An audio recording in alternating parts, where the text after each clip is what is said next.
పుష్పక విమానంలో నందిగ్రామానికి ఎత్తించినటువంటి రామచంద్ర ప్రభువు యొక్క పాదములకు పాదుకలు తొడిగినవాడై భరతుడు రామచంద్రమూర్తితో అంటున్నాడు, శిరస్యంజలి మాధాయ కైకేయ్యానందవర్ధన బభాషే భరతో జ్యేష్టం రామం సత్యపరాక్రమం. ఇక్కడ కైకేయ్యానందవర్ధన అంటారు భరతుణ్ణి. అంటే కైకేయి యొక్క ఆనందమును వృద్ధి చేసినవాడు.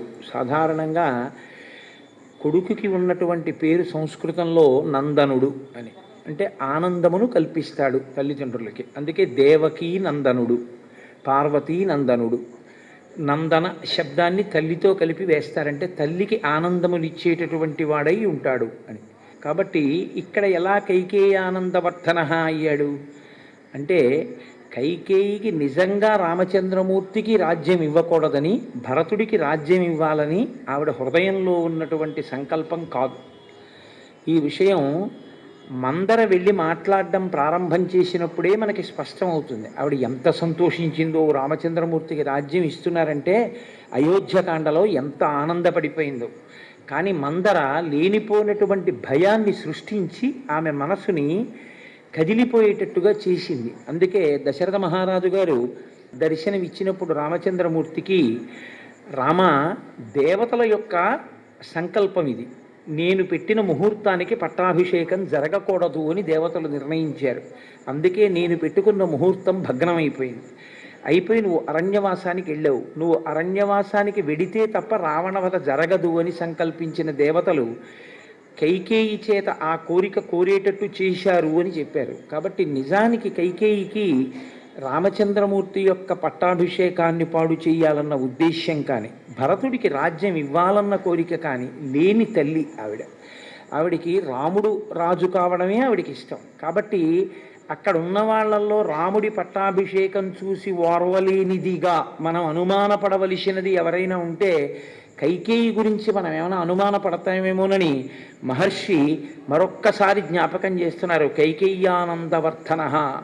నిజంగా కైకేయికి రాముడు రాజు కావాలని కోరగలిగినటువంటి విశాలమైన హృదయం ఉండడం ఒకెత్తు, రాచరికం తనకి అయాచితంగా లభించిన 14 సంవత్సరములు రాజ్యం చెయ్యవయ్యా అని రాముడే అధికారం ఇచ్చిన, రామ పాదుకలు పెట్టి రాజ్యం చేసి, ఒకవేళ భరతుడికి రాజ్య వ్యామోహం ఏమాత్రమైనా కలిగినట్లు నీకు అనుమానం కలిగితే నువ్వు వెనక్కొచ్చే హనుమ, నేను రాజ్యాన్ని భరతుడికి ఇచ్చేస్తాను అని రామచంద్రమూర్తి ప్రతిపాదించిన 14 సంవత్సరముల అధికారము తర్వాత కూడా అధికారమునందు ఏమాత్రము వాంఛ లేకుండా, ఇది రాముడిది, నేను పరిపాలిస్తున్నాను తప్ప నేను పరిపాలిస్తున్న వాళ్ళను కాను అని ప్రతిక్షణం జాగరూకుడై ఏ పాటి ఆభిజాత్యమో పెంచుకోకుండా రామ కింకరుడిగా మిగిలిపోయినటువంటి మహాపురుషుడు భరతుడు.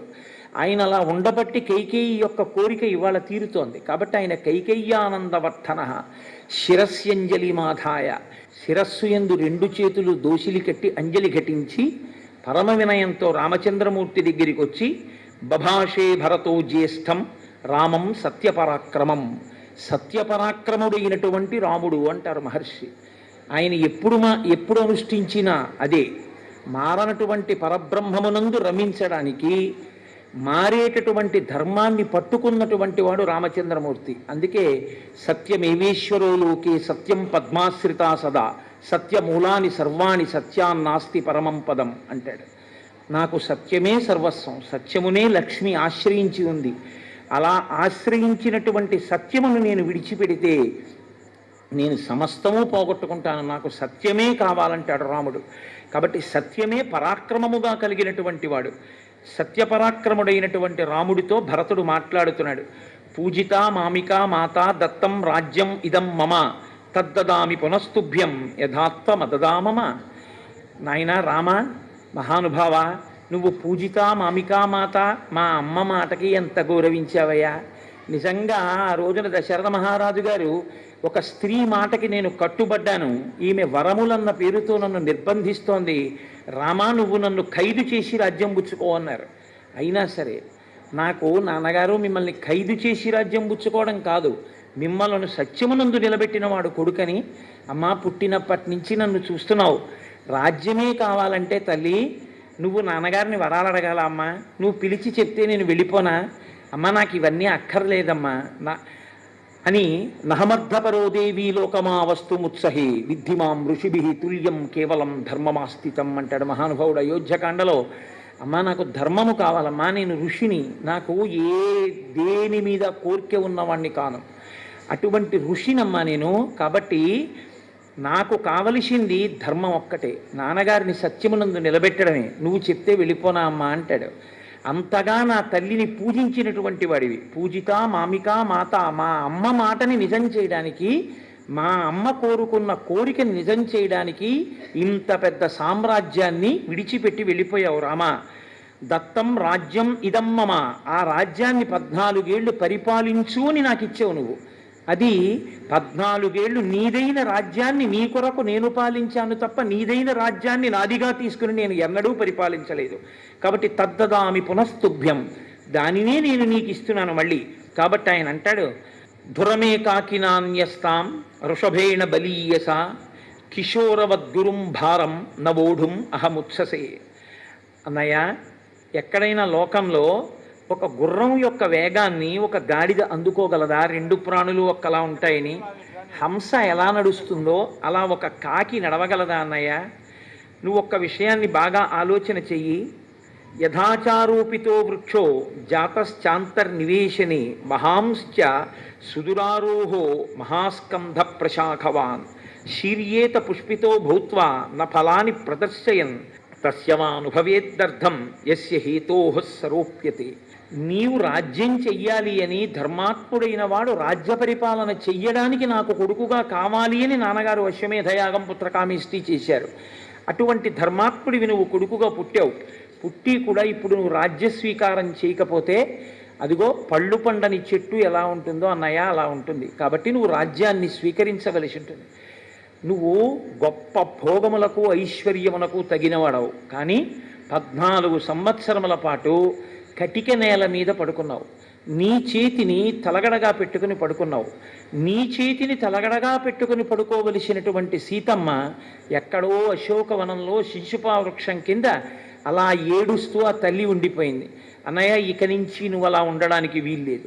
ఈ క్షణం నుంచి తూర్య సంఘాత నిర్ఘోషై కాంచీనూపుర నిస్వనై మధురైర్గీత శబ్దైశ్చ ప్రతిబుద్ధస్య రఘవ. అన్నయ్య, నీవిక నుంచి నిద్ర లేవడం అన్నది గొప్ప మంగళధ్వనుల మధ్య, తూర్యనాదముల మధ్య, గొప్ప స్త్రీల యొక్క వడ్డాణముల యొక్క చప్పుడు, గాజుల చప్పుడు మధ్య నువ్వు నిద్ర లేవాలి. అంటే అంతఃపుర స్త్రీల మధ్యలో నీవు చాలా గొప్పగా హంసతూలికా తల్పమునందు క్షీణించిన వాడవై నిద్ర లేవాలి తప్ప అన్నయ్య నువ్వు ఇలా కష్టపడకూడదు. యావదావర్తతే చక్రం యావతీచ వసుంధర తావత్వమిహ సర్వస్య స్వామిత్వం అనువర్తయ.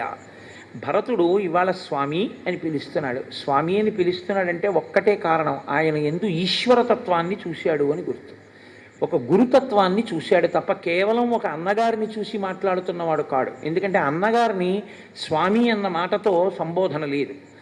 యావదావర్తతే చక్రం, ఒకటి రథచక్రము ఎంత దూరం పెడుతుందో అంతవరకు ఉన్నటువంటి ఈ భూమండలానికి, యావతీచ వసుంధర ఎంతవరకు ఈ భూమి ఉందో ఆ భూమికి అంతటికి, తావత్వమిహ సర్వస్య స్వామిత్వం అనువర్తయ, అక్కడ వరకు అంతా నీదే, నీదైనటువంటిది మాకిచ్చి మేము ఆనందం అనుభవిస్తే మా ఆనందాన్ని చూసి నువ్వు ఆనందాన్ని అనుభవిస్తున్నావు. వాళ్ళిద్దరెవరు లోకానికి? సీతారాములు. వాళ్లే తల్లిదండ్రులు, వాళ్ళిద్దరే పార్వతీ పరమేశ్వరులు. అందుకే వాగర్ధావివ సంపృక్తవు వాగర్ధ ప్రతిపత్తయే జగత పితరవు వందే పార్వతీప రమేశ్వరం. పార్వతీ పరమేశ్వరం, లక్ష్మీనారాయణులనండి పార్వతీ పరమేశ్వరులనండి వాళ్ళే. కాబట్టి ఈశ్వర, నీదైనది నాకు ఇస్తున్నావు, అది నేను పుచ్చుకొని సంతోషిస్తే నా సంతోషాన్ని చూసి నువ్వు సంతోషిస్తావు. అటువంటి వాడివి. ఇది ఆంతర ప్రతిపాదన. బాహ్యమునందు రామ ఇది నీది, ఈ భూమండలం, ఈ రాజ్యం నీది, నీదైన దాన్ని నన్ను పరిపాలించమన్నావు, పరిపాలించాను. కాబట్టి ఇప్పుడు నువ్వు దాన్ని మళ్ళీ స్వీకరించు. భరతస్య వచశ్రుత్వా రామ పరపురంజయ తదేతి ప్రతిజగ్రాహ నిశసాదాసనే శుభే. ఆయన అన్నాడు, స్వీకరించాను. ఒక్క సంకల్పం చేశాడు ఆయన, ఒక్క మాట అన్నాడు, భరత నీ సంతోషించాను, స్వీకరించాను అని ఒక ఉచితమైనటువంటి ఆసనంలో ఆయన కూర్చున్నాడు. పూర్వంతు భరతే స్నాతే లక్ష్మణీచ మహాబలే సుగ్రీవే వానరేంద్రీచ రాక్షసేంద్రే విభీషణే. ఆయన మర్రిపాలు పోసుకుని జటలు కట్టేసుకున్నాడు జుట్టునంతటిని. అయోధ్యకాండలో విన్నారుగా మీరు. ఇప్పుడు ఆయన పట్టాభిషేకం చేసుకోవాలి. పట్టాభిషేకం చేసుకోవాలంటే రామచంద్రమూర్తి నిత్యాగ్నిహోత్రీకుడు. రామచంద్రమూర్తి దగ్గరికి ఆ క్షురకర్మలో నిపుణులైన వాళ్ళని తీసుకొచ్చారు. తీసుకొస్తే ఆయన అన్నారు, నేను కాదు ముందు జటలు తీయించుకోవలసిన వాడిని, ముందు భరతుడికి లక్ష్మణుడికి శత్రుఘ్నుడికి తీయించండి అన్నారు. ఆయన నిత్యాగ్నిహోత్రీకుడు, తమ్ముడికి చేయించండి అన్నారు. ఆయన ప్రేమ అటువంటిది. నేను ముందు భరతుడికి స్నానం చేయించారు, లక్ష్మణీచ మహాబలి, తర్వాత లక్ష్మణుడికి చేయించారు, సుగ్రీవే వానరేంద్రీచ, ఆ తర్వాత మిత్రుల్ని కూడా ఆయన అంత జ్ఞాపకం పెట్టుకుంటారు, సుగ్రీవుడికి చేయించారు, రాక్షసేంద్రే విభీషణే, తర్వాత రాక్షసేంద్రుడైనటువంటి విభీషణుడికి కూడా స్నానం చేయించారు. ఆ జటలనన్నిటినీ కూడా విసర్జించారు, మంచి వస్త్రాన్ని కట్టుకున్నారు.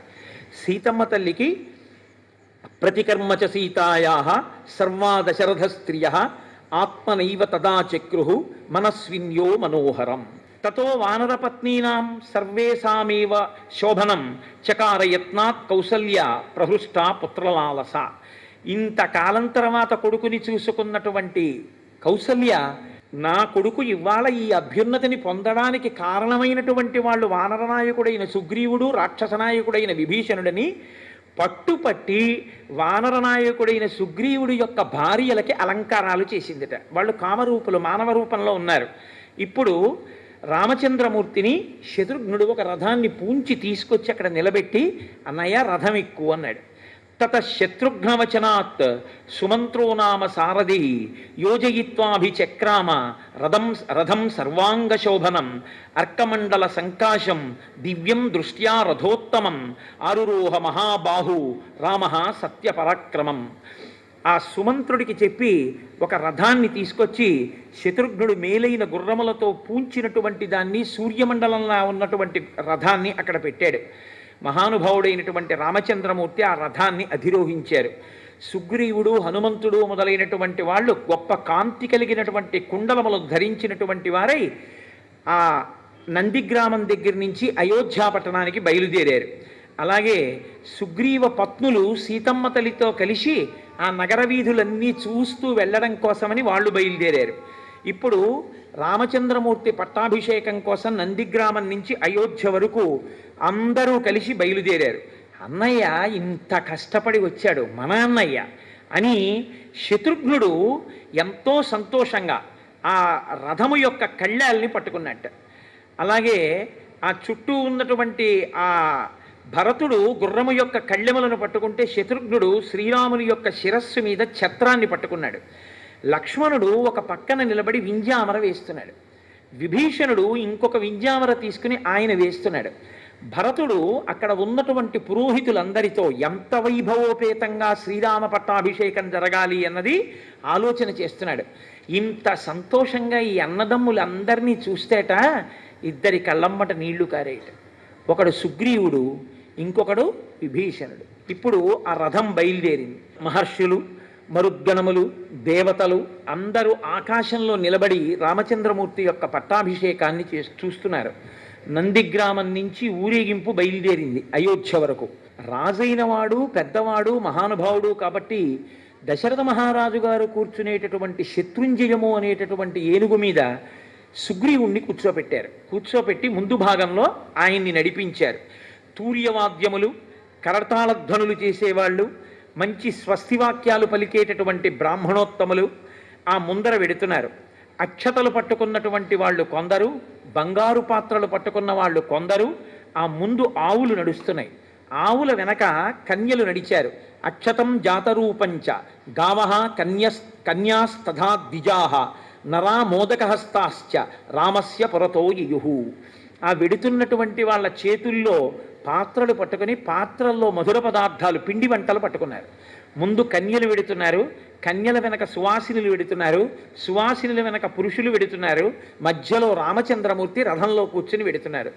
ఆ వెనక మళ్ళీ కొంతమంది ఊరు పెద్దలు ఉన్నారు. ఎలా ఊరిరిగింపు వెళ్ళాలి అన్నది కూడా మనకి రామాయణం నేర్పుతుంది. రామచంద్రమూర్తి పట్టాభిషేకంలో ఆశ్చర్యకరమైనటువంటి ఘట్టం ఏమిటో తెలుసా అండి? జాంబవాంశ్చ హనూమాంశ్చ వేగదర్శీచ వానరాహ వృషభశ్చైవ కలశాన్ జలపూర్ణాన్ అథానయన్. 500 నదుల జలములు ఉంటే పట్టాభిషేకం చేసేటప్పుడు బాగుంటుంది అన్నారు. పట్టాభిషేకం వేరు, ఈశ్వరుడికి మామూలుగా చేసే అభిషేకం వేరు. పట్టాభిషేకం చేసేటప్పుడు తప్పకుండా కన్య కలశ పట్టుకుని మంగళధ్వనితో వచ్చి కలశ ఇవ్వాలి అభిషేకానికి. కన్యలు తీసుకొచ్చిన కలశతో అభిషేకం చెయ్యాలి.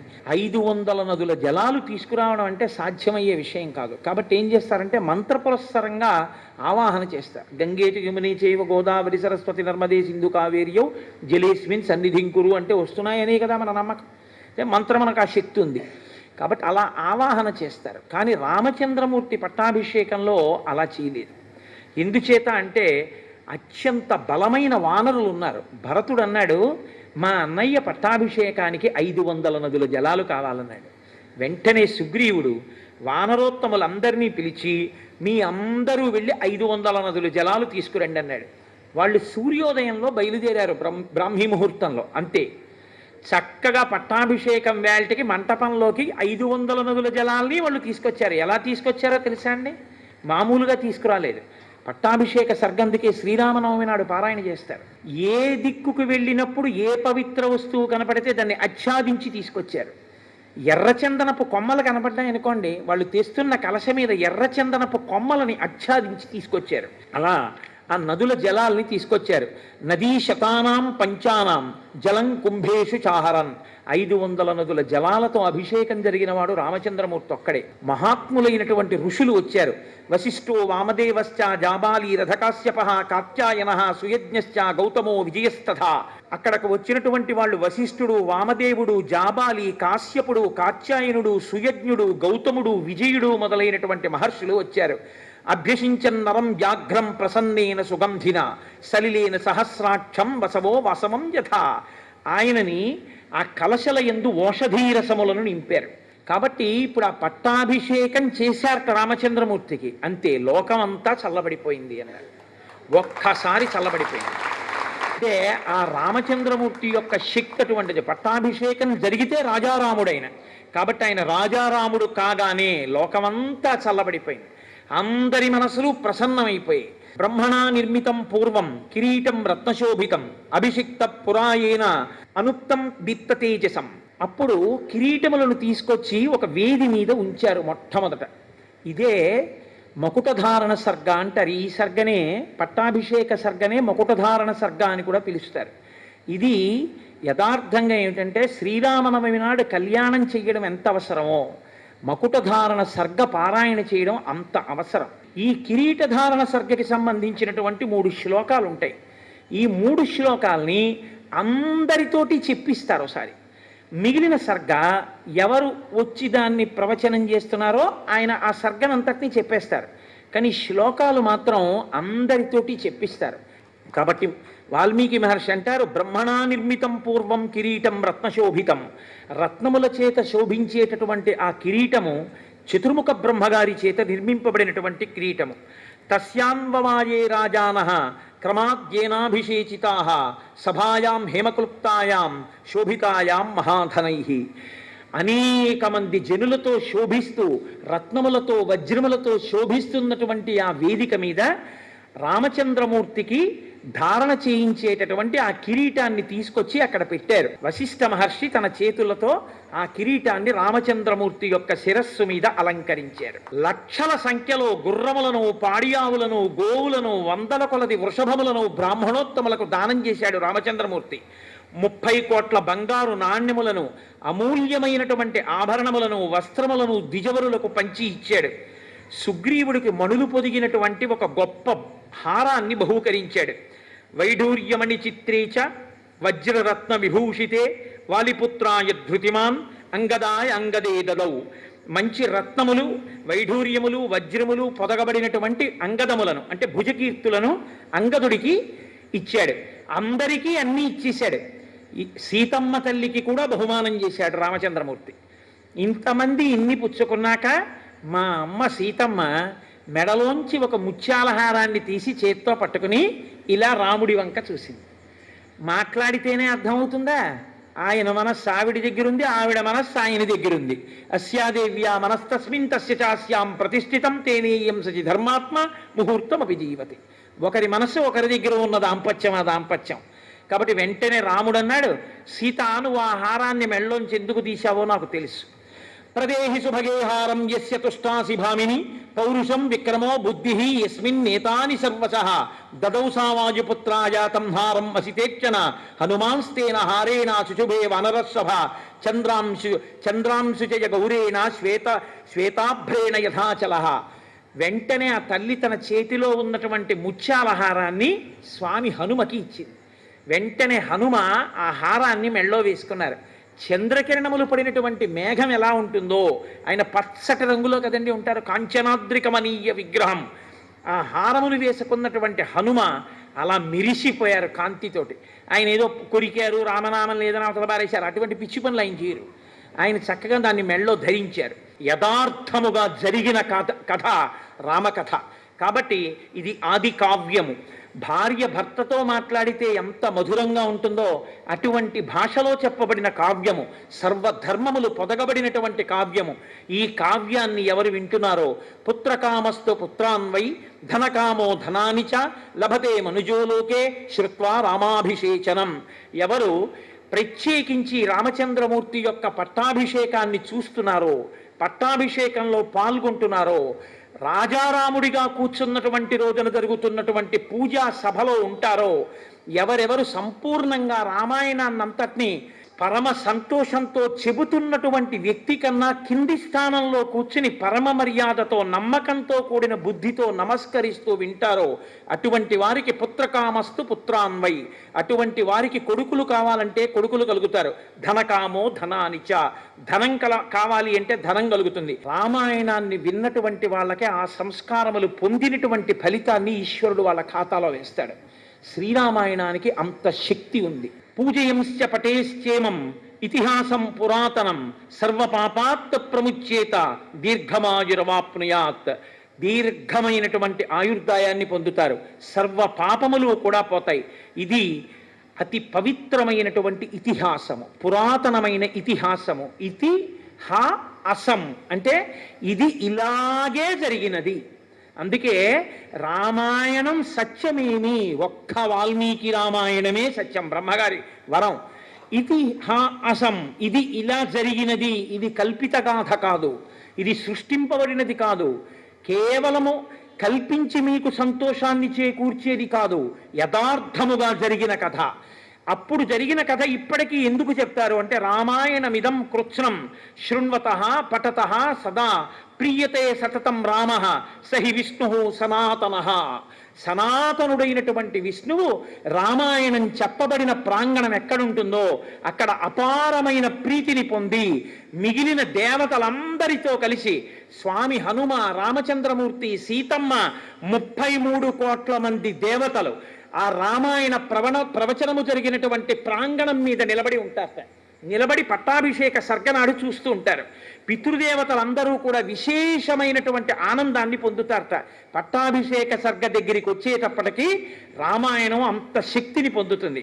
తప్పకుండా రామానుగ్రహంతో, ఆ సీతమ్మ తల్లి అనుగ్రహంతో మనందరం హాయిగా ఆనందంగా ఉండగలం. మంగళాశాసనపరై మదాచార్య పురోగమై సర్వైశ్చ పూర్వైరాచార్యై సత్కృతాయాస్తు మంగళం. మంగళం కోసలేంద్రాయ మహనీయ గుణాత్మనే చక్రవర్తి తనూజాయ సర్వభౌమాయ మంగళం.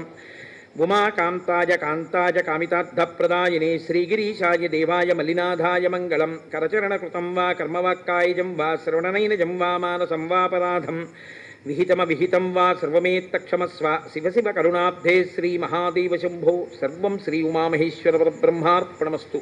స్వస్తి.